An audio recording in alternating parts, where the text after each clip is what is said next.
Okay, so here we are back at variance and inferential statistics. In very general terms, the whole goal of this course, the goal of inferential statistics, is to detect meaningful and significant patterns in research results. Variability plays an important role in the inferential process because the variability in the data influences how easy it is to see patterns. In general, low variability means that existing patterns can be seen clearly, whereas high variability tends to obscure any patterns that might exist. Maybe you've heard the term the signal and the noise. When there's high variability, we have too much noise and we can't see the signal, the pattern within our data. That's what this is referring to. So we're in the last section of chapter 3. We're going to talk about z-scores, percentile values, and quartile values, and then we're going to construct a box plot in SPSS.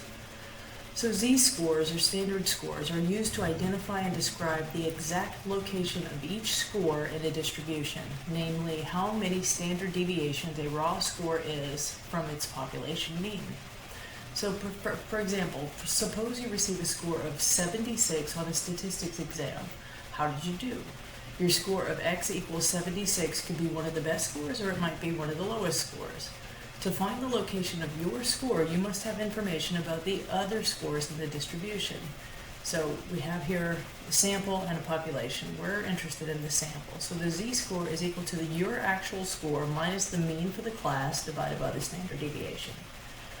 So here we see two distributions for exam scores. In the first one, in graph A, the standard deviation is 3, meaning most scores were within 3 points of the average for the class.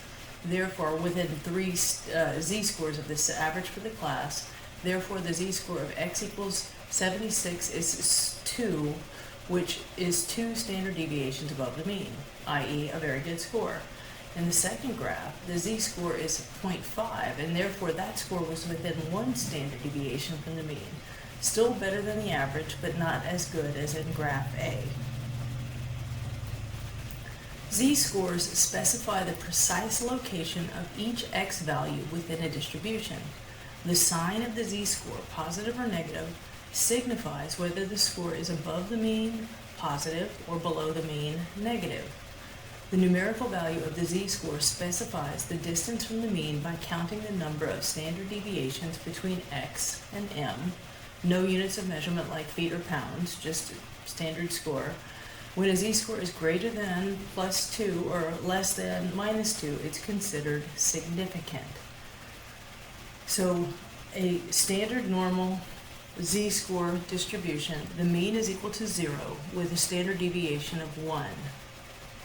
And when a z-score is positive, it's to the right of the mean, which is 0, and if it's negative, it's to the left of the mean. Percentiles are a type of quantile or fractile in which partition data into groups with roughly the same number of values in each group. Percentiles specifically partition a set of data into 100 with about 1% in each group. The 50th percentile is the same at the median, with half of the values below it and half above it. That's all you need to know about percentiles for this class. Quartiles, measures of location noted Q1, Q2, and Q3, which divide a set of data into 4 groups with about 25% of the values in each group. We're going to show these using box plots, or also called box and whisker plots. They show the center and the spread of data. They identify skewness and outliers. They're easy to compare of different variables, and they're equivalent to the 5-number summary: minimum, first quartile, second quartile, which is the same as the median, third quartile, and maximum. So in SPSS, we're going to create a box plot. You have to have one variable as continuous and one as categorical. So for example, here we're looking at COT9 levels in smokers by sex. We go to Graphs, Chart Builder. We scroll down to where it says box plot, click it, we'll get this picture. You're going to drag the box plot in the main viewer pane into the main viewer pane and put the continuous variable on the y-axis and the categorical variable on the x-axis, and then click OK. And this is what we get. So the females have higher levels of COT9 in their bodies in smokers by by gender. So females have higher levels, whereas males have a higher variability, as you can see between the bottom whisker and the top whisker. So we have, in the box plot, you have the median is the line, you have the minimum is the bottom line, the first quartile is the bottom edge of the box, the third quartile is the top edge of the box, and then the maximum is the upper whisker, with the red part is the interquartile range. Alright, when we get to SPSS output, this is with 2 outliers. I changed some of the data and reran the box plots, and when you have values that are 1.5 to 3 times the range of the values within the box plot, they'll show up as outliers, which I've circled here in red.